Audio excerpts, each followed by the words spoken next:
नमस्ते। आँखीजालमा हार्दिक स्वागत। आधुनिक युगमा प्रवेश गरेको 50 वर्ष नागिसक्दा पनि हामी अझै विकासका पूर्वाधारहरू खोजी गर्दैछौँ। वास्तविक विकासतिर लाग्ने त कता हो कता। आजको अङ्कमा शहीद दशरथ चन्दको जन्मथलो, लामखुट्टे मार्न प्रयोग हुने विषादीबाट हुने बेफाइदा, काठमाडौँको वायु प्रदूषण, नेपालमा झोलुङ्गे पुलको समस्या। शहीद दशरथ चन्दलाई राजधानीले वर्षको एकपटक मात्रै सम्झने गरेको छ, शहीद दिवसको दिन। तर उहाँको जन्मथलो बैतडीको बस्कोट गाउँका युवाहरूले भने शहीद स्मृति केन्द्र खोलेर स्वदेशी तथा विदेशीहरूको ध्यान तान्न खोज्दैछन्। हस्त गुरुङको रिपोर्ट। शहीद दशरथ चन्द नेपालीहरूका असीम श्रद्धाका पात्र। भर्खरै उनको 95औं जन्म जयन्ती मनाइयो। धेरै नेपालीहरूले दशरथ चन्दको इतिहास पढेका छन्, उनको कर्मबाट प्रेरणा लिने गरेका छन्। तर दशरथ चन्दको जन्मस्थानबारे थोरै मात्र नेपालीले जानकारी पाएका छन्। दशरथ चन्द जन्मेको पवित्र गाउँ आज कस्तो अवस्थामा छ? उनले बालकाल र युवक अवस्था बिताएको घर कस्तो छ?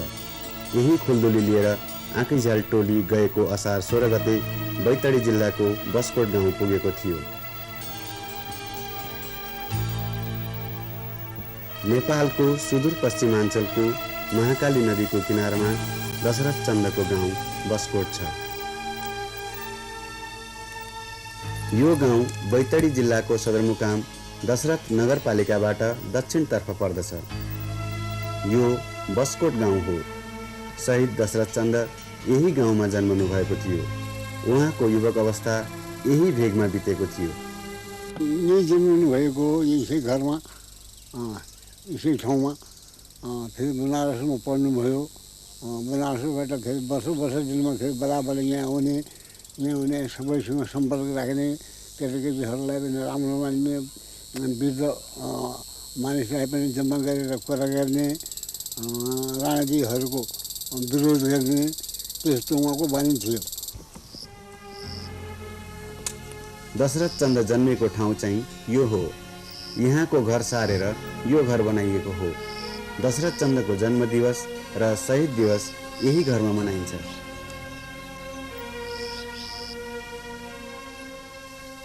असार 15 गते जन्म जयन्ती हिजो मनायौँ हामीले। शहीद दिवस 16 गते माघको 16 गते जनाउँछौँ। सब आफ्नो नातागोताहरू सब जम्मा गर्छौँ। सब हाकिमहरू पनि आउँछन्, यहाँका भाइ भैयाहरू भयो, सब आएर यहीँनिर भेला भएर, कर्मचारी आउँछन्, यहीँनिर भेला भएर मजासँग मनाउँछौँ।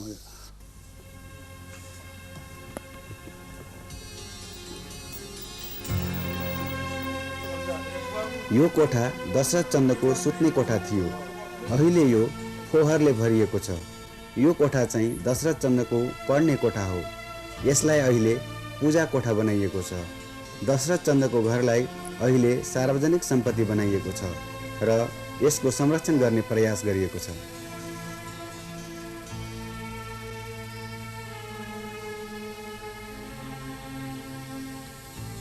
यो घरको संरक्षण खास गरी हामी सबभन्दा पहिले संरक्षण गर्ने त यो कोठो, तल्लो शहीदजी सुत्ने कोठामा त्यसको मेन्टेनेन्स गरेर शहीदजीको तस्बिरहरू लगाउने, शहीदजी सम्बन्धी कुनै कुरा तथ्य कुराहरू पनि यहाँ राख्ने प्रयास गरेका छौँ।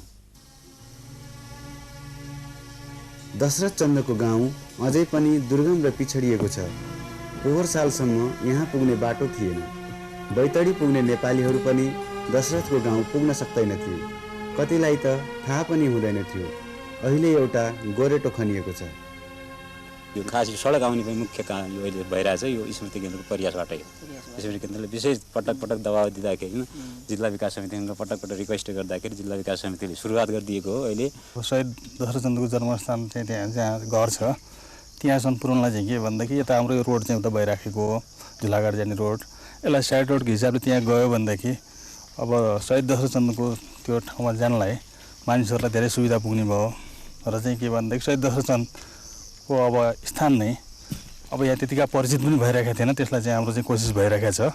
पानी छैन यहाँ, होइन भर्खर अहिले टेन्डर भइरहेको छ यहाँ एक धारा पुर्याउने भनेर शहीदजीको गाउँसम्म, होइन अहिले सडकको पुगिरहेको छ, टेलिफोन पनि पुगाउँछ भन्ने आश्वासन दिएको छ, होइन बिजुली पुगिसकेको छ।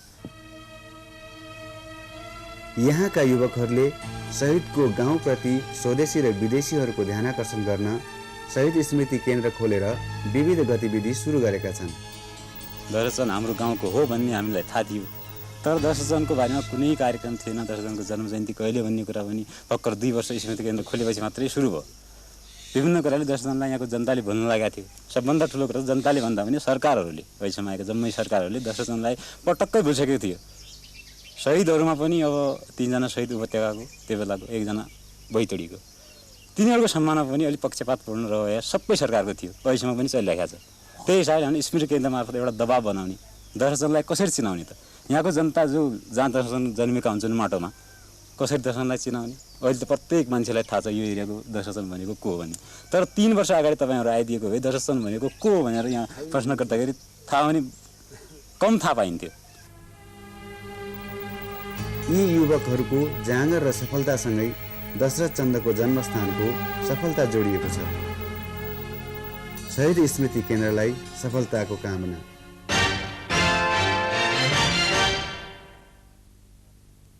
लामखुट्टे मार्न प्रयोग हुने विषादीले हामीलाई कति असर गर्छ त? जवाफ खोज्दैछन् सुशील मैनाली। बढ्दो सहरीकरणसँगै बनेका खुल्ला ढल र फोहोरका थुप्राका साथमा विगत केही वर्षदेखि लामखुट्टेको वृद्धि पनि भइरहेको छ। लामखुट्टेको टोकाइबाट बच्न मानिसले बजारमा पाइने विभिन्न प्रकारका धूप र म्याटको प्रयोग गर्ने क्रम पनि बढिरहेको छ। आकर्षक विज्ञापन सहित आउने यस्ता उत्पादनहरूमा एलेथ्रिन नामक कीटनाशक विषादी मिसाइएको हुन्छ। यस्ता वस्तुहरू आयात गर्न अनुमति लिनु या दर्ता गर्नु पर्दैन। यो सर्वसाधारणको दैनिक उपभोग्य सामान पर्ने भएको हुनाले यसलाई चाहिँ विश्वका धेरैजसो देशहरूमा इजम्ट गरिएको हुन्छ, अर्थात् दर्ता गर्नु नपर्ने व्यवस्था मिलाइएको हुन्छ र नेपालमा हालसम्म हामीले दर्ता गर्ने गरेका छैनौँ। धेरै लामो समयसम्म एलेथ्रिन मिसिएको धूप र म्याट प्रयोग गरेमा यसले मानिसको शरीरका कोषहरूमा हानि पुर्याउँदछ। यसको प्रयोगले फोक्सोमा घाउ बनाउने, बाँझोपन गराई सन्तान नहुने र क्यान्सर समेत हुन सक्छ। यो विषादीको प्रभाव वंशानुगत रूपमा समेत सर्न सक्छ। हुन त नेपालमा औलो उन्मूलन कार्यक्रम काठमाडौँको बालाजु क्षेत्रबाटै थालिएको हो। औलोका कीटाणुहरू बोक्ने, लामखुट्टे मार्ने काम नोभेम्बर 1952मा सुरु गरिएको हो। परीक्षणको रूपमा यहाँका 800 घरहरूमा कीटनाशक विषादी छरियो। औलो त उन्मूलन भयो, तर लामखुट्टे भने फेरि देखा पर्न थाले। पहिलाको र अहिलेकोमा मलाई लाग्छ त्यो छर्नुभन्दा अगाडिको जति लामखुट्टे थियो सायद त्योभन्दा कमी चाहिँ छैन जस्तो लाग्छ मलाई। त्यस बेला कार्तिक र यो चैतमा चाहिँ धेरै औलो लाग्थ्यो। डिडिटी छर्काइले गर्दा के हो भनेदेखि यहाँ सबै आऊ कि पहिला जुन मानिसहरूमा लाग्ने जुम्रा घर घरमा उपिया उरुस चाहिँ उन्मूलनै भयो यसले। पछि त्यो लामखुट्टे चाहिँ यहाँ उन्मूलन भएन। त्यसपछि मानिसहरूले धूप र म्याटको प्रयोग गर्न थाले। आजभोलि वैज्ञानिक युगमा सबै आउँछ, फाइदा भए पनि नभए पनि आउँछ। त्यो चलन सबैले प्रयोग गर्ने चलन आउँदाखेरि त्यही प्रयोग नै भर्ता हुन्छ। तर बालाजु निवासी गोपाल श्रेष्ठले भने म्याट प्रयोग गरेनन्। प्रयोग नगर्नुको खास कारण त के भने एउटा स्वास्थ्यको दृष्टिकोणले चाहिँ त्यो कोइलाहरू चाहिँ हानिकारक नै देखिन्छ, किनभने त्यसमा विभिन्न खालको रासायनिक पदार्थहरू मिसिएको हुन्छन्। त्यो रासायनिकले गर्दा आखिर लामखुट्टेलाई मात्र मार्ने होइन, हामी आफैलाई पनि असर गर्न सक्छ भन्ने धारणा चाहिँ मेरो छ। आफ्नो उत्पादनलाई प्रभावकारी पार्न कम्पनीहरूले धूप बालेको केही समयसम्म झ्यालढोका बन्द गर्न भनेका हुन्छन्। यसरी प्रयोग गरेमा लामखुट्टेहरू सखाप हुने उनीहरूको दाबी छ। सर्ट लाइफ्ड नकडाउन इफेक्ट भएको हुन्छ यो एलेथ्रिन र चाहिँ जुन लामखुट्टेको धूपमा प्रयोग गरिने एलेथ्रिन हुन्छ त्यो चाहिँ 2 देखि 3% मात्र त्यसको कन्सन्ट्रेसन हुन्छ, जुन चाहिँ लामखुट्टेलाई नियन्त्रण गर्नको लागि मात्रै ठिक हुने किसिमले बनाइएको हुन्छ।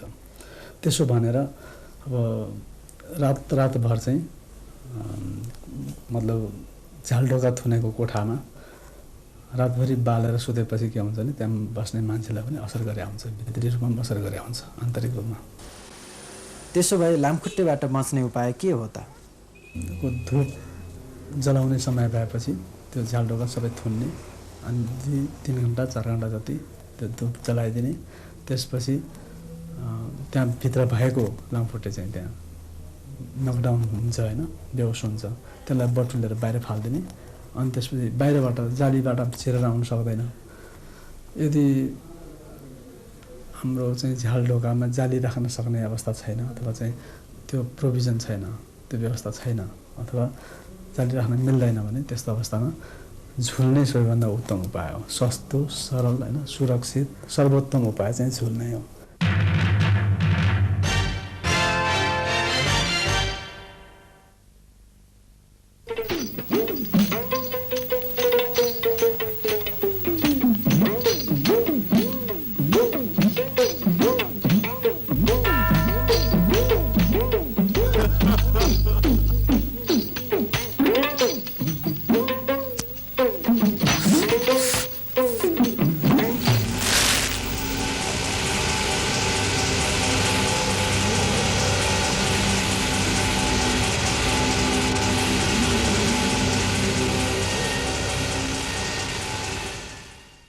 यो सामाजिक सन्देशपछि अब लागौं काठमाडौँको प्रदूषणतिर। वायु प्रदूषण नियन्त्रण गर्ने सरकारी नीतिमा सवारी साधनबाट उत्पन्न हुने धुवाँलाई मात्र समेटिएको छ। काठमाडौँको मुख्य समस्या धुलोलाई भने वास्ता गरिएको छैन। Anup सुवेदीको report.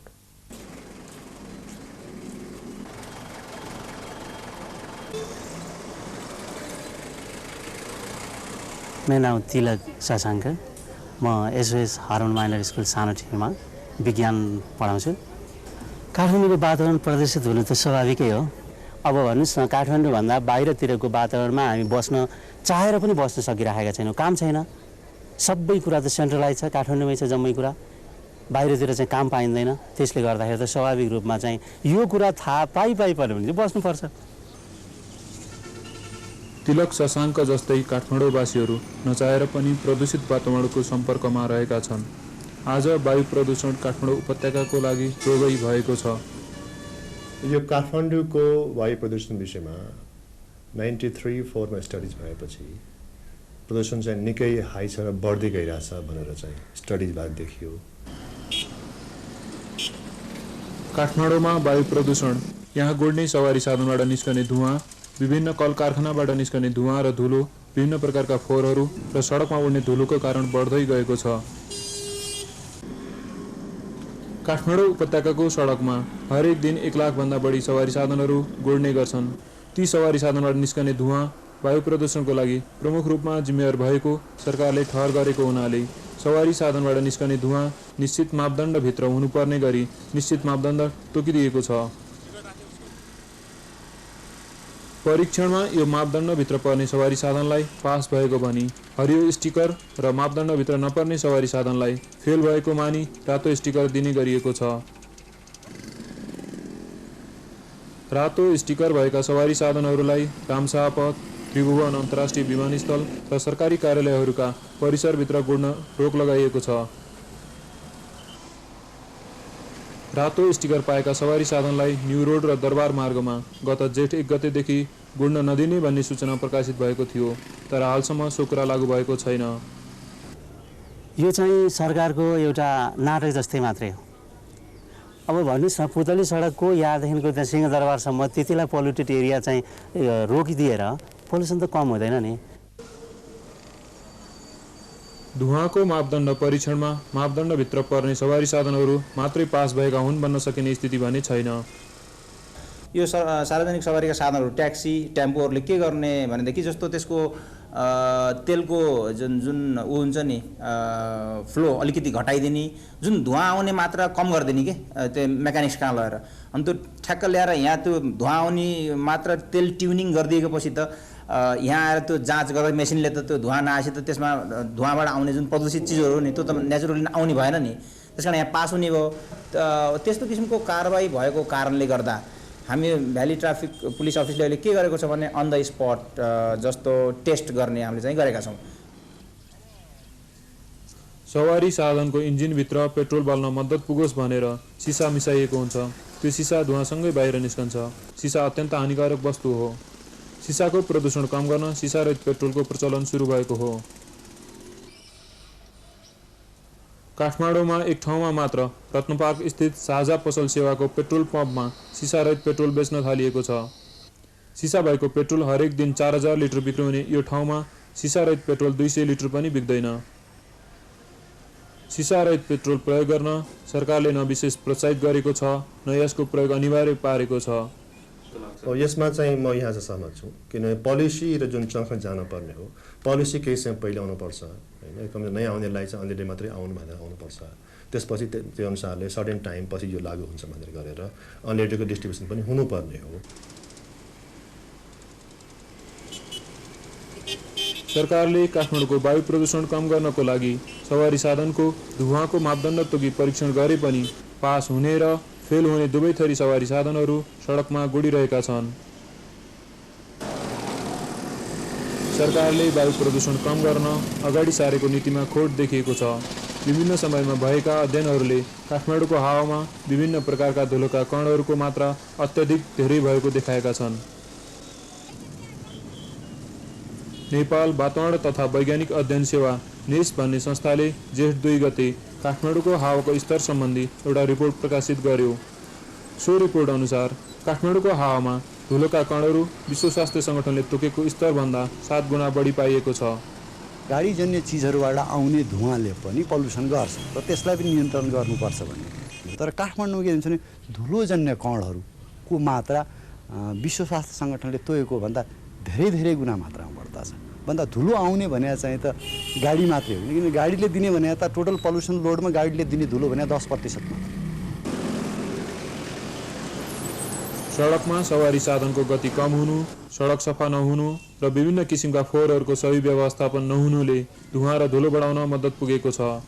Slow moving vehicle अगाडि बढ्दा त्यो बाटो त अब्स्ट्रक्सन भयो नि, अब्स्ट्रक्सन भएपछि पछाडिबाट आउने गाडीहरू त पक्कै पनि त्यो पनि त्यसको पनि स्पिड घट्ने भयो नि। जब स्पिड घट्छ अनि त्यहाँबाट धुवाँ बढी आउँछ नि। जब हाई स्पिडमा हिँड्न पायो भने त धुवाँ आउँदैन नि। काठमाडौँमा सडक कहिले खन्ने र कहिले पुर्ने टुङ्गो हुँदैन। सडकका पेटीहरू सफा छैनन्, कयौँ सडक त पिच पनि छैनन्। रिक्सा र टेम्पो पनि यिनै सडकमा गोड्छन्। यी कुराले सवारी साधनको गति घटाएका छन्। धुलो उड्न कुनै रोकटोक हुने कुरै भएन, तर सरकार सवारी साधनको धुवाँ परीक्षणमा नै व्यस्त छ। विशेषज्ञहरूका अनुसार सरकारले वायु प्रदूषण कम गर्न ठुला कुरा होइन, साधारण व्यवस्थापनको काम गरे पुग्छ। काठमाडौँको सडकलाई मात्रै, सडक सुधारलाई मात्रै, सडकमा फोहोर थुपार्ने मात्रै, धुलो मात्रै आउन नदिने त्यस्तो कुरा गर्यो भने नि काठमाडौँको जुन नर्मल एयर पल्युसन हामी देख्छौँ त्यसमा नि हामी 30-40% ह्रास सिम्पल म्यानेजमेन्ट अथवा राम्रो व्यवस्थापन पक्षले मात्रै ल्याउन सक्छ। उहाँको यो सुझाव अनुसार काम होला त? वायु प्रदूषण सुधार्ने प्रयासमा केही ठोस र नयाँ कार्य सुरु नहुन्जेल तपाईँ हामी न सहनु न मर्नुको स्थितिमा गुजारा गर्न बाध्य छौँ।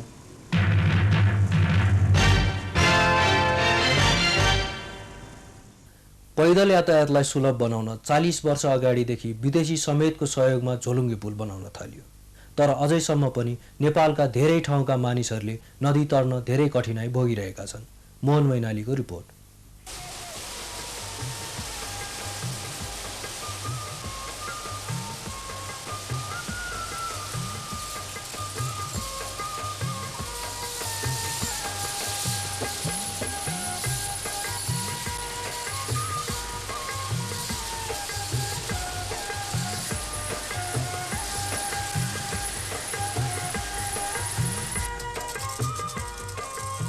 2007 सालपछि 7 वर्षसम्म नेपालका विभिन्न भाग घुमिसकेपछि स्विस भूगर्भविद टोनी हेगेनले राष्ट्रसङ्घलाई एक रिपोर्ट बुझाए। त्यसमा उनले लेखेका थिए, नेपालमा थोरै पैसा खर्च गरेर र थोरै मेहनत गरेर धेरै मानिसहरूलाई लाभ पुर्याउन सकिने कुनै कुरा छ भने त्यो हो पुल र बाटो। त्यतिबेला अमेरिकनहरू नेपालका ठुला दाता थिए। नेपाल सरकारले उनीहरूसँग सहयोग माग्यो। अमेरिकनले टोनी हेगनलाई पुलको अति नै आवश्यक भएका 100 वटा ठाउँको नाम मागे। टोनीले भने 100 वटा किन चाहियो र? पहिलो वर्षमा 10-12 वटा बनाए पुगिहाल्छ नि। विकासेहरूको फुर्ती कम थिएन त्यति बेला। नेपाली र अमेरिकन दुवै थरी 4-5 वर्षमै नेपाललाई विकसित बनाउँछौँ भन्थे। सन् 1958मा उनीहरूले 2 वर्षमा 25वटा पुल हाल्ने योजना बनाए, तर त्यसको 6 वर्ष अर्थात् सन् 1964सम्म एउटा पनि पुल बनिएन। योजना भने फेरि बन्यो 72वटा पुल हाल्ने। 2 वर्षमा 25वटा पुल हाल्ने योजना बनाएको 17 वर्षपछि मात्र 23वटा पुल बनिए।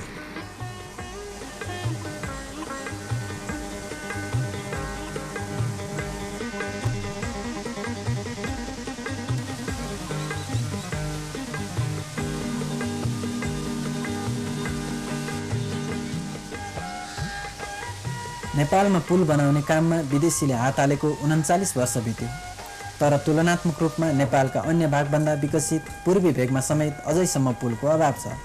ताप्लेजुङको सदरमुकाम र यहाँको ख्यातिप्राप्त बजार खोक्लिङ बीचको तम्मर नदी पर्ने यो फड्के यसैको एउटा उदाहरण हो। बर्खा लागेपछि यो फड्के पानीले बगाउँछ र मानिसहरूको आवत जावत रोकिन्छ। अलि मास्तिर तम्मर नदी साँगुरो भएका ठाउँमा मानिसहरूलाई नदी तर्न कठिन छ। तम्मर नदी छाँगोबाट खस्दा उछिटिएको पानीले यो ठाउँ अत्यन्तै चिसो छ। त्यसमाथि तम्मरको आवाजले मानिसको यसै सातो लिएको हुन्छ। यस्ता ठाउँमा फड्के तर्नु भनेको ज्यानमाया मार्नु हो। तम्मरको माथिल्लो भेगमा मात्र होइन, तल्लो भेगमा पनि पुलको अभाव छ। कतै कतै त तम्मर नदीमा एउटा पुलबाट अर्को पुल भेट्न लगभग 1.5 दिन हिँड्नुपर्छ। यस्ता पुल नभएका ठाउँमा मानिसहरू डुङ्गा चढ्ने गर्छन्। हाटपाडा घाटको डुङ्गा मानिस तर्न मात्र होइन, पशु तार्नको लागि पनि प्रयोग गरिन्छ।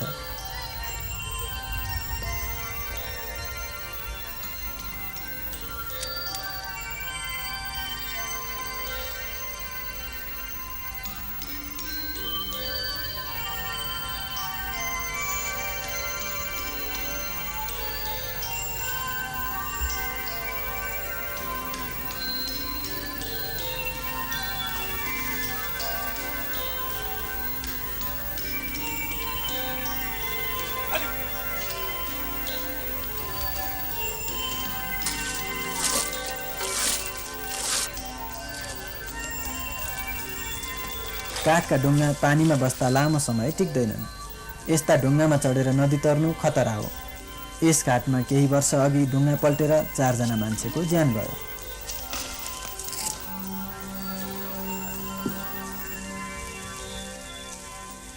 तेह्रथुम वासिकाका मानिसहरूले यो पारीको गाउँ पुग्न या त 4 घण्टा तल झरी ढुङ्गा तरेर अर्को 4 घण्टामा उ आउनुपर्छ, या त चेफा तर्नुपर्छ। चेफा अर्थात् काठको मुढामा बसेर तम्मर नदी तर्नु जो कोहीलाई पनि कहाली लाग्ने कुरो हो। यसमा एक पटकमा 1 जना मानिस तर्न पनि गाह्रो हुन्छ।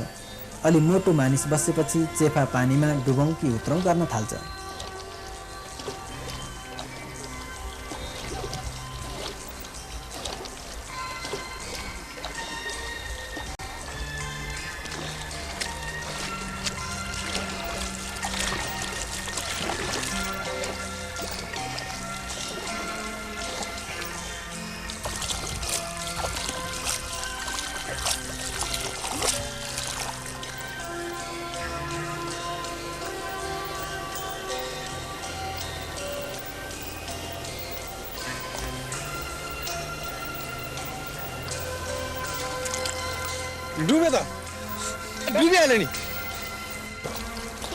तैपनि पुल नभएका ठाउँमा मानिसहरू ज्यानको बाजी लगाएर नदी तर्न बाध्य छन्।